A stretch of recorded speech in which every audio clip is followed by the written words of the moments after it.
오늘 말씀은 에스라 2장 55절부터 70절 말씀입니다.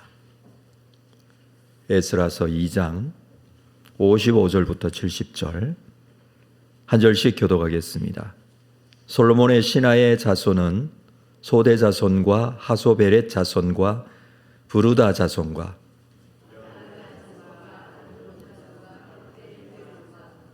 스바디아 자손과 하딜 자손과 보게렛 하스바임 자손과 아미 자손이니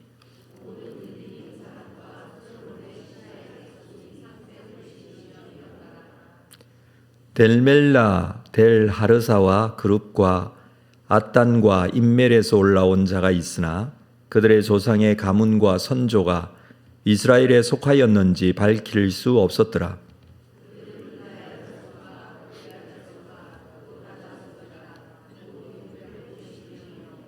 제사장 중에는 하바야 자손과 학고서 자손과 바르실레 자손이니 바르실레는 길르앗 사람 바르실레의 딸 중에 한 사람을 아내로 삼고 바르실레의 이름을 따른 자라.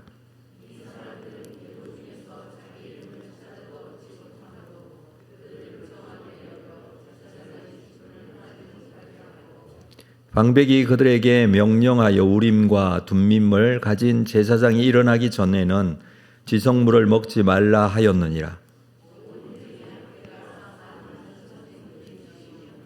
그 외에 남종과 여종이 7,337명이요 노래하는 남녀가 200명이요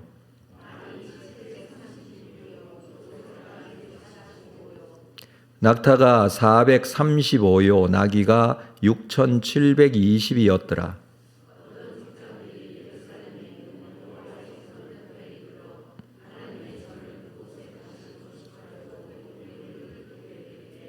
힘 잘하는 대로 공사하는 금고에 드리니 금이 6만 1,000다리기요 은이 5,000만에요 제사장의 옷이 100벌이었더라.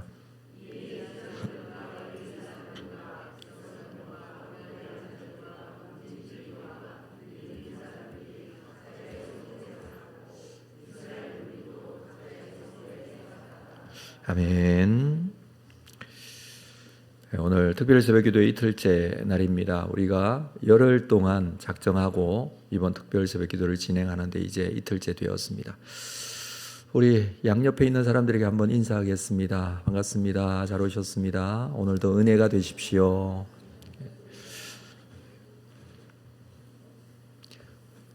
에스라 2장 말씀, 우리 바벨론에서 돌아온 사람들의 명단을 기록을 하고 있습니다. 우리 어제 읽었던 말씀에서는 제사장 그리고 레위인, 느디님 사람들의 명단이 있었습니다. 이 사람들은 모두 성전에서 사역하는 사람들이었죠. 성전이 회복되어야 이스라엘 공동체가 온전한 가장 먼저 하나님 앞에 회복되어야 할 예배가 온전하게 세워질 때 이스라엘의 공동체가 바로 세워질 수 있기 때문이었습니다. 그래서 제사장의 명단과 레위인, 느디님 사람들의 명단을 자세하게 그렇게 기록을 하고 있었던 것입니다. 오늘 명단은 마지막 부분까지 읽었는데 단락별로 그 명단들을 우리가 좀 확인하고 기도의 제목으로 삼아야 될 부분들을 우리 보도록 하겠습니다. 55절부터는 솔로몬의 신하의 자손이라고 합니다. 솔로몬의 신하의 자손의 이름이 쭉 기록이 되어져 있죠. 그리고 58절에 보면 모든 느디님 사람과 솔로몬의 신하의 자손이 392명이었다 이렇게 기록을 하고 있습니다. 솔로몬의 신하의 자손과 느디님 사람들의 수를 함께 기록하는 것으로 보아서 이 두 그룹 사이에 어떤 밀접한 관계가 있는 것으로 생각이 되어집니다. 아마 느디님 사람들은 성전에서 여러 가지 막 일들을 다 감당했던 사람들이라고 말씀을 드렸는데 솔로몬 신하의 사람들, 아마 이 사람들은 솔로몬을 섬겼던 신하의 자손이라는 뜻인데 솔로몬 왕을 섬겼던 조상을 두었다는 자부심을 가지고 있었던 사람들로 여겨집니다. 그래서 솔로몬 신하의 자손이라고 했겠죠. 그런데 이 사람들이 아마 성전에서 함께 사역을 했던 사람들이었던 것으로 여겨집니다.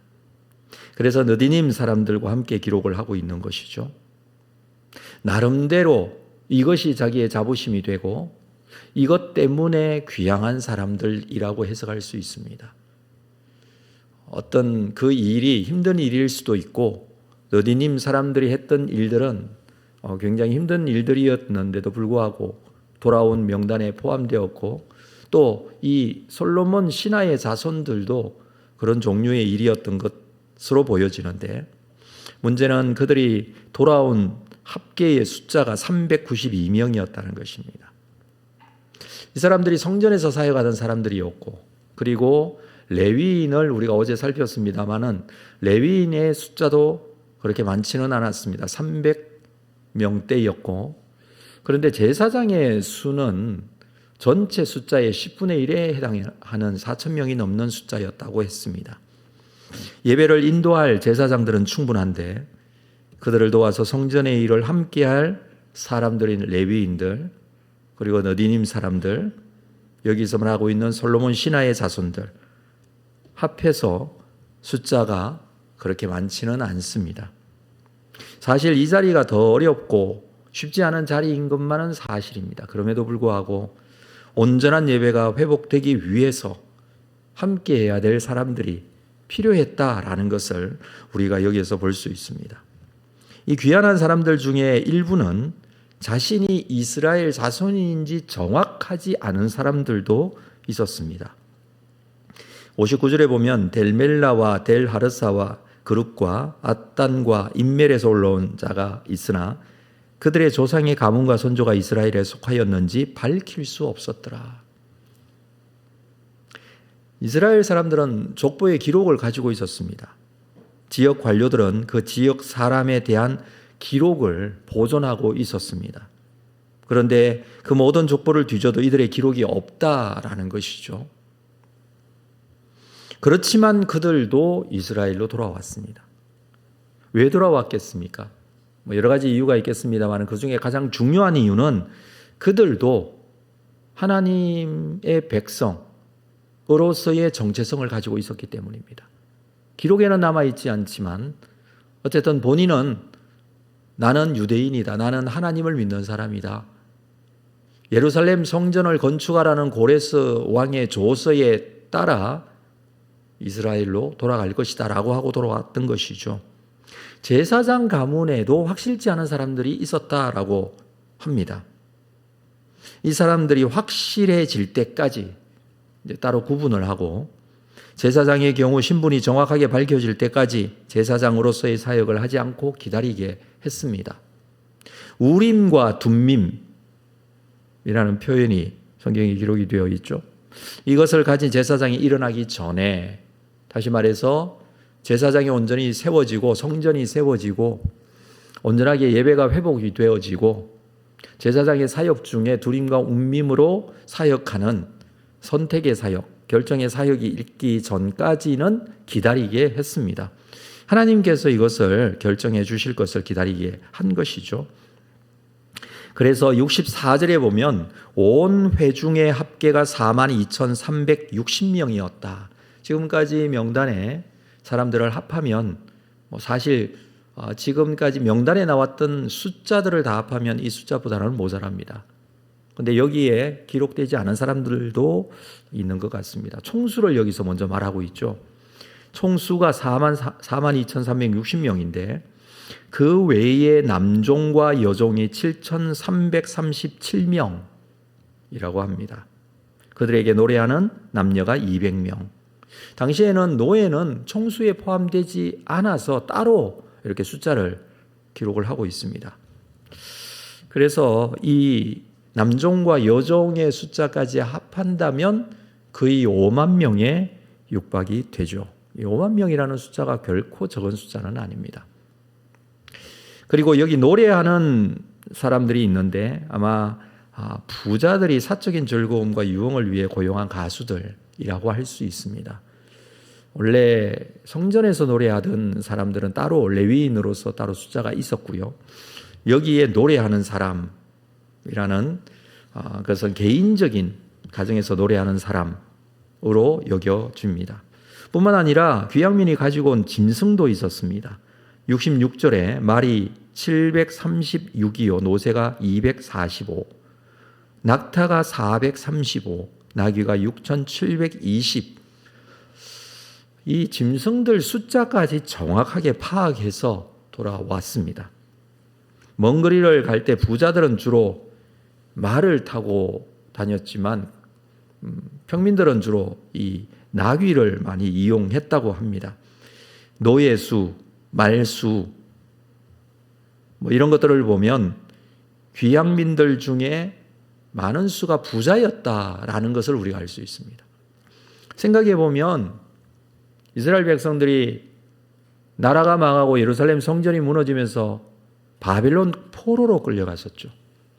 세월이 70년이라는 세월이 지났는데 그 기간 동안 바벨론에서 포로로 살았지만 그러나 그곳에서 그들 나름대로 자리를 잡았고 그들 중에는 부자들도 많이 있었다라는 것입니다. 그래서 여기 노예 수, 말의 수, 낙타의 수 이런 것들을 보면 부자들이 돌아오는 사람들의 숫자에 굉장히 많이 포함이 되어 있었다라는 것으로 해석을 할 수가 있습니다. 그런데 68절에 보면 어떤 족장들이 예루살렘에 있는 여호와의 성전터에 이르러 하나님의 전을 그곳에 다시 건축하려고 예물을 기쁘게 드리고 있습니다. 여기서 족장들이라고 했는데 이 족장들 속에 이 부자들이 함께 포함이 될 것입니다. 예루살렘에 여호와의 성전터가 있는 곳에 이르렀습니다. 나라가 망하고 성전이 무너진 지 70년이 지났습니다. 아직까지 무너진 그 상태로 있었죠. 그 성전터에 이르러서 이들이 가장 먼저 한 것은 그곳에 다시 성전을 건축하기 위한 헌금을 하고 있습니다.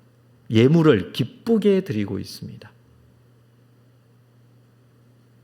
성전 짓는 일에 사용되어질 예물인 것이죠. 69절에는 힘 잘하는 대로라고 표현합니다. 힘 잘하는 대로. 자기들이 힘이 있는 그 힘 잘하는 대로 금고에 그 금액을 드립니다. 금이 6,000다리, 은이 5,000만에, 제사장의 옷이 100벌이었다고 합니다.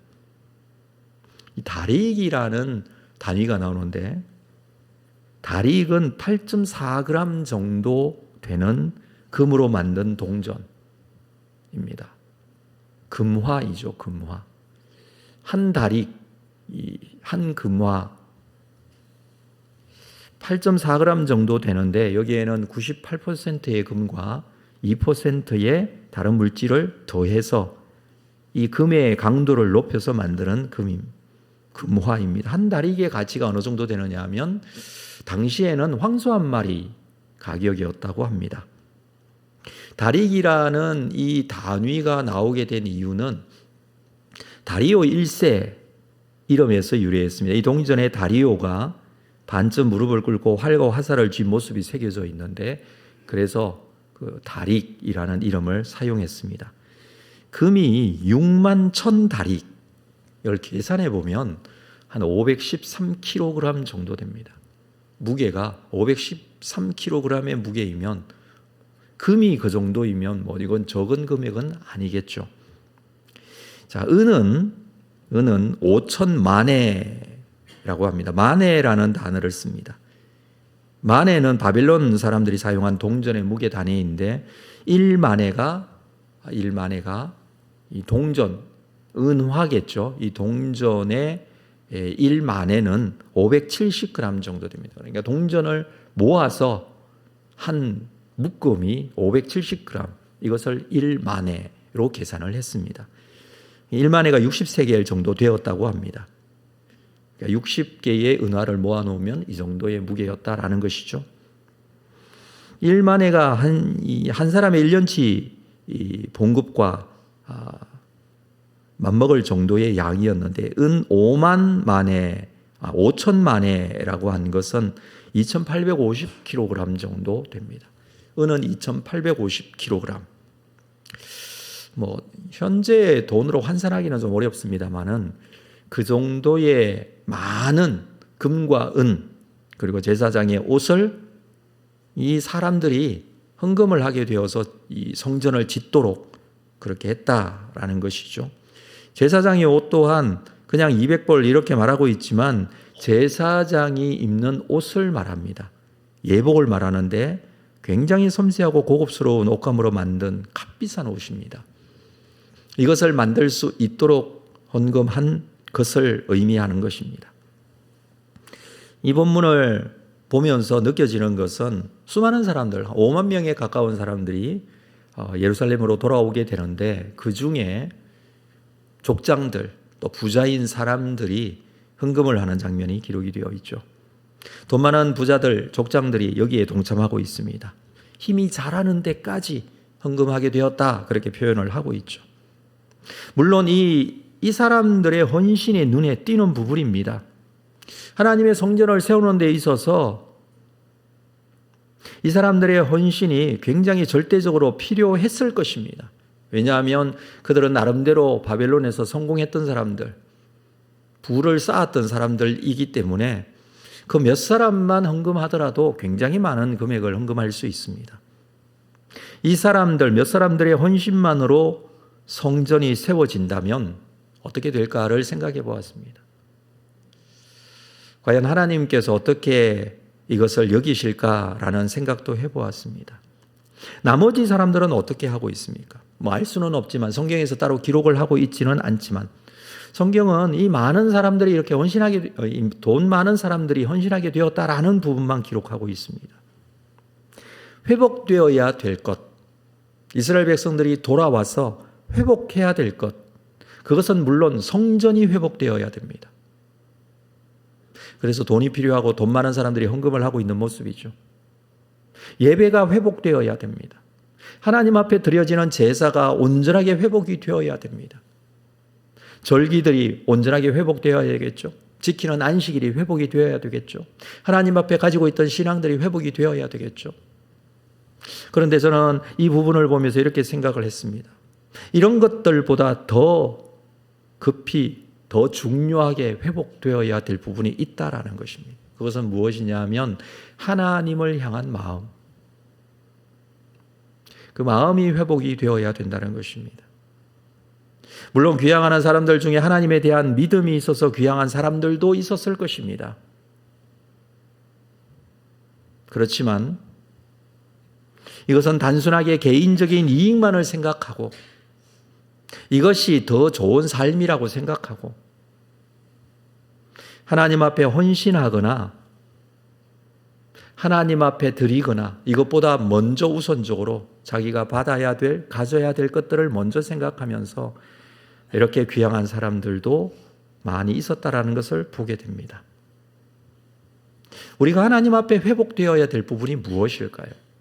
형식적인 우리의 삶의 자세, 모습, 행동하는 것 중요합니다만은 이렇게 하나님 앞에 나와서 예배가 회복이 되어지고 기도가 회복이 되어지고 그래서 많은 사람들이 모이고 그리고 여러 가지로 부흥하는 모습인 것 같은 그런 모습들이 필요하겠지만 그 전에 우리 각자 개인이 먼저 하나님 앞에 그 마음이 회복이 되어야 됩니다. 하나님께서 살아계시고 나와 함께 하심에 대한 확신과 믿음을 가지고 나의 삶이, 나의 마음이 온전히 하나님 앞에 바쳐진 바 되어야 한다는 것이죠. 힘 잘하는 데까지 몇 사람이 드렸던 헌금으로 성전은 세워질 것입니다. 하나님께서는 하나님의 역사를 만들어 가실 것입니다. 세우시고 회복해 가실 것입니다. 그러나 거기에 이렇게 귀향한 사람들도 있었고 귀향한 사람들 중에 그 마음이 온전히 회복된 사람들도 있었고 아쉽게도 그렇지 못한 사람들도 있었다는 것이죠. 이 모습을 보면서 우리도 하나님 앞에 회복과 부흥을 기대한다면 우리의 마음속에, 마음의 중심에 진정으로 하나님을 향한 회복의 심정으로 온전하게 세워져야 한다는 것입니다. 이 마음으로 우리가 오늘도 주님 앞에 더 가까이 주님께서 주실 은혜를 기대하고 주님 앞에 드릴 수 있는 헌신과 그리고 내 마음의 열정을 다시 한번 회복하는 귀한 은혜가 있기를 주님의 이름으로 축복합니다. 기도하겠습니다. 하나님 아버지, 주님 앞에 엎드립니다. 오늘도 주님 앞에 나아갈 때 오셔서 우리의 심령을 붙잡아 주시고 우리와 함께 하실 줄로 믿습니다. 우리 또한 하나님과 함께하는 시간이 되기를 원합니다. 우리의 마음이 온전하게 주님께로 매이고 주님께서 이끌어 주시는 대로 주님을 주인으로 삼고 주님 앞에 헌신과 우리의 마음 전부를 드릴 수 있는 귀한 은혜가 우리에게 시작되기를 원합니다. 이것을 통하여 하나님의 놀라운 회복에 하나님의 놀라운 부흥의 역사 이루어지게 될 줄로 믿는데 오늘 이것이 시작이 될 수 있도록 인도하여 주옵소서. 예수님의 이름으로 기도합니다. 아멘.